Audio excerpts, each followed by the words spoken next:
और चलिए अब रुख करेंगे हरियाणा की अच्छी खबरों का, यानी कि हरियाणा डायरी का। पंचकूला के सेक्टर 3 में स्थित ताऊ देवीलाल स्टेडियम में मुख्यमंत्री नायब सिंह सैनी ने Ashwani Gupta memorial all India सब जूनियर रैंकिंग बैडमिंटन टूर्नामेंट 2025 का शुभारंभ किया। बैडमिंटन महाकुंभ के शुभारंभ के मौके पर उनके साथ बीजेपी नेता और पूर्व स्पीकर ज्ञानचंद गुप्ता बतौर अध्यक्ष मौजूद रहे।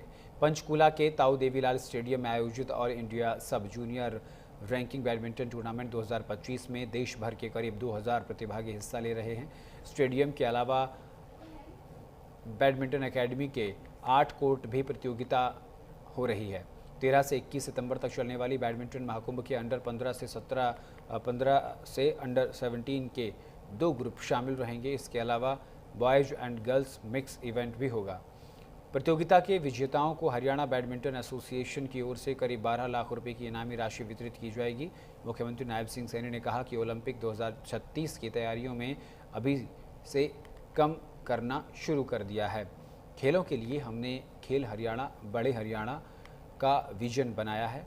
इस विजन के साथ हमने खिलाड़ियों को प्रोत्साहन दिया है कि खेल इंफ्रास्ट्रक्चर को हम लगातार विकसित कर रहे हैं, चाहे स्टेडियम हो या फिर इंडोर, हर जगह सुविधाएं बढ़ाई जा रही हैं। हम खिलाड़ियों के लिए रेजिडेंशियल एकेडमी को भी लेकर आए हैं।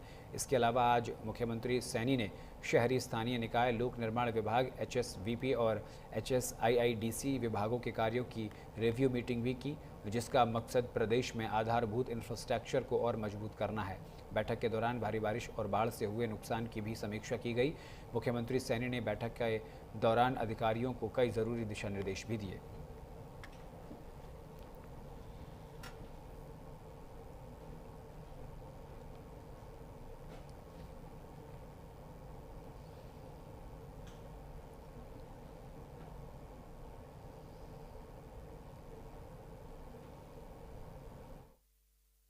मित्रों, देश के यशस्वी प्रधानमंत्री आदरणीय नरेंद्र मोदी जी ने वर्ष 2036 के ओलंपिक खेलों में भारत को खेल महाशक्ति के रूप में स्थापित करने का लक्ष्य रखा है।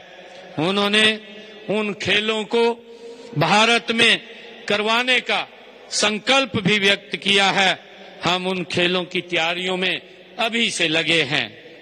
हमने आज से 11 साल पहले हरियाणा में खेल के लिए एक विजन विकसित किया था। इस विजन के अनुरूप हमने खेलें हरियाणा बड़े हरियाणा एक मंत्र के साथ खिलाड़ियों को प्रोत्साहन दिया है और खेल इंफ्रास्ट्रक्चर को हम लगातार विकसित कर रहे हैं। चाहे खेल स्टेडियम में हो, इंडोर हॉल्स में हो या फिर रेजिडेंशियल स्पोर्ट्स एकेडमीज में हो, हमने राज्य के हर जिले में आधुनिक खेल सुविधाएं विकसित की हैं। हमने खिलाड़ियों को बचपन से ही तराशने के लिए खेल नर्सरियां खोली हुई हैं। इनमें उन्हें वित्तीय सहायता और प्रशिक्षण भी प्रदान किया जाता है। इस समय प्रदेश में 1489 खेल नर्सरियां हरियाणा प्रदेश में कार्यरत हैं। इनमें 37,225 खिलाड़ी प्रशिक्षण ले रहे हैं। इन नर्सरियों में ना हमारे 8 वर्ष से लेकर के 14 वर्ष की आयु के खिलाड़ियों को हरियाणा सरकार 1500 रुपए तथा 15 वर्ष से लेकर के 19 वर्ष तक के खिलाड़ियों को 2000 रुपए प्रति माह देने का काम हमारी सरकार कर रही है। हमारे प्रयासों का ही ये परिणाम है कि आज हरियाणा में को खेलों की नर्सरी कहा जाता है। मुझे अपने खिलाड़ियों पर, जो हरियाणा प्रदेश के हमारे खिलाड़ी हैं, मुझे उन पर गर्व है जिन्होंने अंतर्राष्ट्रीय स्तर पर भारत का नाम ऊंचा किया है। मुझे खुशी है, चाहे वो ओलंपिक खेल हो, एशियाई खेल हो या राष्ट्रमंडल खेल हो, हरियाणा के खिलाड़ियों ने हर मोर्चे पर तिरंगा ऊंचा फहराने का काम किया है। मुझे ये भी खुशी है कि हमारे खिलाड़ियों ने पेरिस ओलंपिक 2024 में देश द्वारा जीते गए 6 पदकों में से 5 पदक हरियाणा के खिलाड़ियों ने जीते हैं। ये हमारे लिए बड़े खुशी की बात है। इनमें पहले टोक्यो ओलंपिक 2020 में भारत द्वारा जीते गए 7 पदकों में से 4 पदक हमारे हरियाणा के खिलाड़ियों ने हासिल किए हैं। यही नहीं, एशियाई खेलों में भी हमारा प्रदर्शन बड़ा ही सराहनीय रहा है। हम जानते हैं कि हागजो एशियाई खेल 2022 में राज्य के 82 खिलाड़ियों ने भाग लिया। इनमें से 111 पदकों में से 28 पदक हरियाणा के खिलाड़ियों ने जीते हैं। ये हमारे लिए बहुत ही गौरव की बात है। मुझे मित्रों ये भी खुशी है कि राष्ट्रमंडल खेलों में भी हरियाणा के खिलाड़ियों का ये दबदबा रहा है। हम सब जानते हैं बर्गिमन जो राष्ट्रमंडल खेल 2022 के दौरान हरियाणा के खिलाड़ियों ने 20 पदक जीते। ये उपलब्धियां हमारी दूरदर्शी खेल नीतियों का ही परिणाम है। मैं इसके लिए आप सबको बहुत बहुत बधाई देता हूं।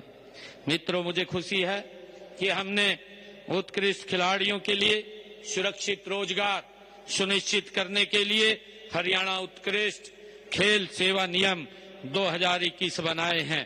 इसके तहत खेल विभाग में 550 नए पद बनाए गए हैं और इसके अलावा 224 खिलाड़ियों को सरकारी नौकरी भी देने का काम हमने किया है। खिलाड़ियों के लिए क्लास 1 से क्लास 3 के पदों की सीधी भर्ती आरक्षण का प्रावधान भी हमने किया है। मुझे खुशी है कि मैं आप सबको ये विश्वास है कि आप सभी इन टूर्नामेंट में न केवल उत्कृष्ट प्रदर्शन करेंगे बल्कि खेल को खेल भावना का भी हम परिचय देंगे।